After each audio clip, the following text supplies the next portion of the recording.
ये जी सागवान की शिफ्टिंग शुरू है जी। ये देखें माशाल्लाह,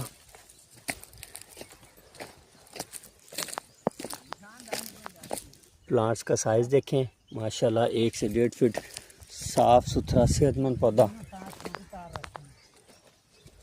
ये देखिए, आप भी अगर फार्मिंग करना चाहते हैं तो दिए गए नंबर पर रब्ता करें। इंशाअल्लाह अज़्ज़ व जल आपको मुकम्मल सर्विसेज फराहम की जाएंगी। ये हमारे लाइनिंग की जा रही है जी। ये जी सागवान की शिफ्टिंग शुरू है जी। ये देखें माशाल्लाह,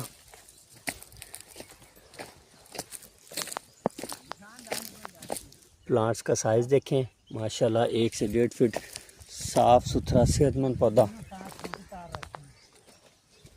ये देखिए, आप भी अगर फार्मिंग करना चाहते हैं तो दिए गए नंबर पर रब्ता करें। इंशाअल्लाह अज़्ज़ व जल आपको मुकम्मल सर्विसेज फराहम की जाएंगी। ये हमारे लाइनिंग की जा रही है जी।